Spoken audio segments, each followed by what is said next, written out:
Hello दोस्तों, मैं आपको सुनाने जा रहा हूँ आज की कहानी बलात्कारी का प्यार भाग 6। पूरे आत्मविश्वास के साथ रोशनी इंटरव्यू देने जाती है और सारे सवालों का उत्कृष्ट उत्तर देकर सारे जूरी मेंबर्स का दिल जीत लिया। कुछ देर बाहर रुकने का कहकर रोशनी को केबिन से बाहर जाने को कहा जाता है। इंटरव्यू खत्म होने के बाद रोशनी को दोबारा केबिन में बुलाकर उसके हाथों में एक पेपर देते हुए एक जूरी मेंबर कहती है, मिस रोशनी, ये आपका कॉल लेटर है, आप नेक्स्ट मंथ से ज्वाइन कर सकती हैं। ऑल द बेस्ट मिस रोशनी।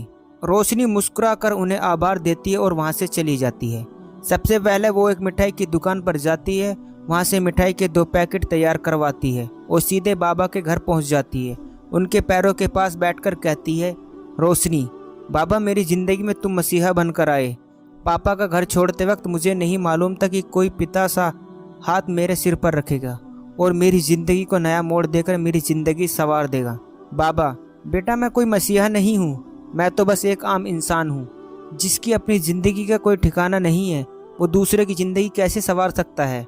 पर बेटी, तुझे देखकर लगता है कि तूने अपने आप को बहुत काबिल बना लिया है।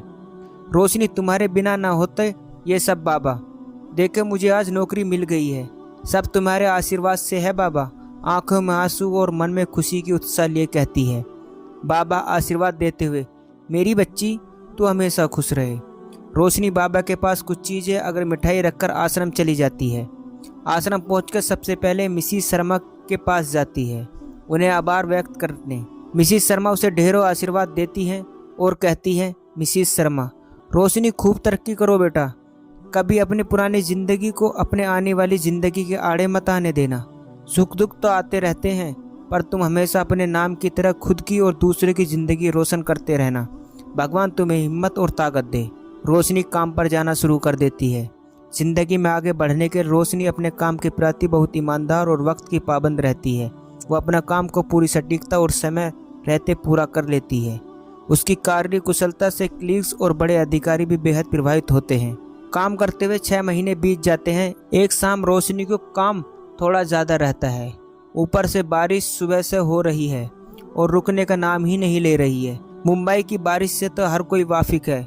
वैसे तो रोशनी का ऑफिस टाइम शाम 6 बजे तक ही है, पर आज ज़्यादा काम होने की वजह से रात के 9 बज गए।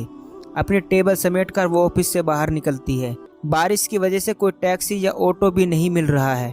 रोशनी पर्स में से छाता निकालकर इंतजार करने लगती है कि कोई टैक्सी या ऑटो मिल जाए। इंतजार करते हुए उसकी नज़र कुछ लोगों की तरफ जाती है जो सड़क के उस पार होते हैं और उसे ही घूरे जा रहे हैं। रोशनी को कुछ अटपटा लगता है और वो उन पर से नज़र हटाकर टैक्सी की राह देखने लगती है, पर न चाहते हुए भी उसकी नज़र उन लोगों की तरफ जाती है जो उसे देखते हुए आपस में बातें कर रहे होते हैं। रोशनी घबरा जाती है और आगे बढ़कर टैक्सी ढूंढने के लिए वहाँ से निकल जाती है। वो चलती रहती है कि उसे लगता है कि 4-5 आदमियों की आवाज़ उसके पीछे कर रही है। वो घबरा जाती है और अपनी चाल बढ़ा देती है, पर यह क्या, उन कदमों की आवाज़, उनकी चाल कितनी तेज आती है। वो लगभग भागते हुए चलने लगती है और वो आदमी की आवाज़ भी उसी तेज उसके पास आने लगती है और साथ ही एक मर्दाना आवाज़ भी आती है, अरे पकड़ो यार इसको, आज इस बरसाती शाम को रंगीन बनाते हैं। ये आवाज़ें सुनकर रोशनी काटो तो खून नहीं वाली स्थिति में आ जाती है और यकायक उसकी ज़िंदगी के वो काली शाम उसकी आंखों के सामने घूमने लगते हैं। रोशनी पसीने पसीने हो जाती है और वहाँ से भागने लगती है।